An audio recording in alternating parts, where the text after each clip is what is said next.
है कि caesarean section के रेट्स इतने ज़्यादा क्यों बढ़ रहे हैं आजकल? सो फर्स्ट ऑफ ऑल हम ये तो सबको पता है कि जो मोड ऑफ़ डिलीवरी है 2 तरीके से हो सकती है, आइदर वेजाइनल डिलीवरी हो सकती है या फिर सिज़ेरियन सेक्शन हो सकता है। सिज़ेरियन सेक्शन में क्या है होता है कि आप एब्डोमेन पे चीरा डाल के एब्डोमिनली बच्चे को डिलीवर करवाते हो, फ़ीटस को डिलीवरी करवाते हो।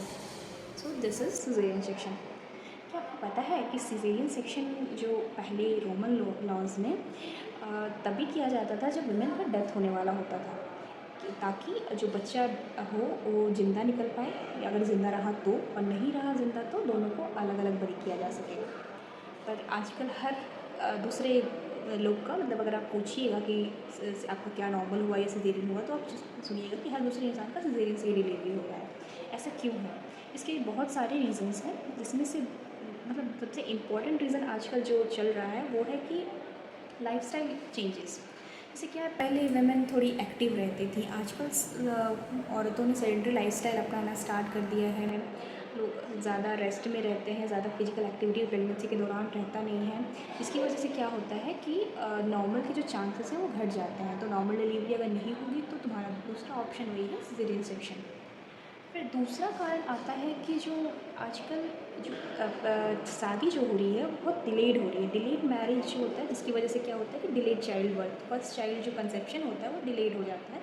जिससे क्या होगा कि उम्र ज़्यादा होने की वजह से जो कॉम्प्लिकेशंस हैं, जितनी भी कॉम्प्लिकेशंस है वो ज़्यादा बढ़ जाने की वजह से क्या होता है कि फिर हमारे पास ऑप्शन रहता है कि सिज़ेरियन सेक्शन से डिलीवरी करवा देना ईज़ियर रहता है। इसलिए उम्र ज़्यादा बढ़ जाने से सिज़ेरियन सेक्शन भी ज़्यादा बढ़ रहे हैं। तीसरा रीज़न हो रहा है कि जो कॉम्प्लिकेशंस है, जैसे एक्लेम्शिया हो गया, प्री एक्लेम्शिया हो गया, एंटीपार्टम हेमरेज हो गया, या डायबिटीज़ इन प्रेगनेंसी हो गया, ये सब कॉम्प्लिकेशंस आजकल थोड़ा ज़्यादा हो रहा है। तो उन सब चीज़ों में, जिसमें मोस्ट ऑफ़ द टाइम हम लोगों को सिज़ेरियन सेक्शन से ही डिलीवरी करवानी पड़ती है। फिर चौथा कारण है कि डॉक्टर्स हैं आजकल थोड़ा सिज़ेरियन सेक्शन में उनका रुझान ज़्यादा है, बिकॉज उसके 2-3 रीज़न्स हैं। जैसे कि फर्स्ट रीज़न है कि सिज़ेरियन सेक्शन थोड़ा ऐसा प्लान वे में होता है, तो कोई टाइम टेकिंग नहीं होता है जल्दी से, मतलब कोई मॉनिटरिंग की ज़रूरत नहीं है। जैसे नॉर्मल डिलीवरी अगर आप करवाने जा रहे हो तो इसमें आपका बहुत टाइम लगता है, मॉनिटरिंग आपको प्रॉपर करनी पड़ती है, एफएचएस देखना होता है। बट सिज़ेरियन में क्या है कि आपने जल्दी से एफएचएस देखा, प्लान करके जब आपको मन किया तो सिज़ेरियन सेक्शन उस हिसाब से कर दिया आपने, जब डेट कंप्लीट हुआ तो।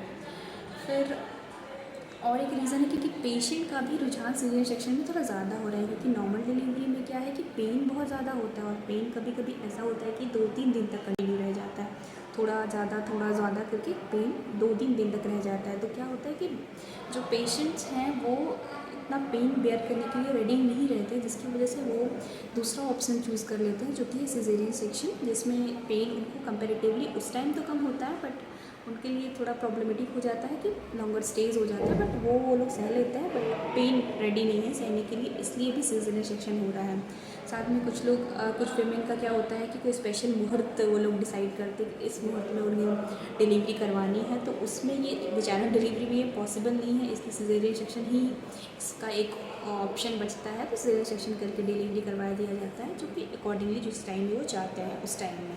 फिर आता है कि आजकल इनफर्टिलिटी के रेट्स बहुत ज़्यादा बढ़ रहे हैं, तो जो कंसेप्शन है, टीसीएस प्रेगनेंसी के रेट्स बहुत ज़्यादा बढ़ रहे हैं डिलेड मैरिज की वजह से।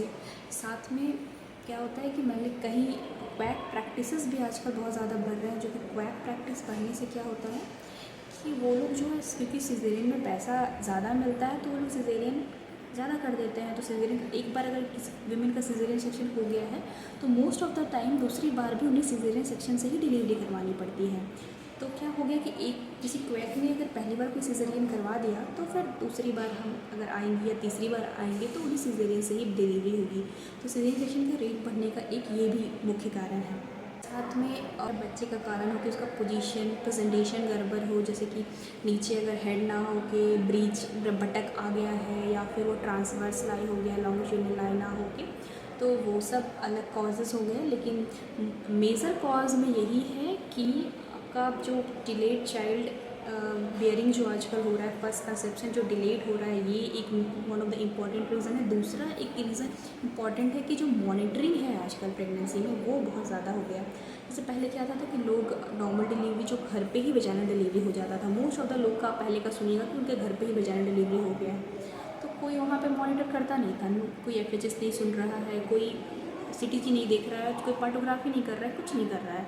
तो क्या है कि वो उस टाइम मॉनिटरिंग थी नहीं, तो क्या आता था कि किसी तरह से लास्ट में कितना भी दिन लगे, कितना भी टाइम लगे, वो डिलीवरी वेजाइनली ही होगी। अब क्या है, लोग जो है थोड़ा जागरूक हो गए हैं, वो जाके हॉस्पिटल में मिल लेते हैं, और हॉस्पिटल में आने से क्या कि मॉनिटरिंग बढ़ जाएगी।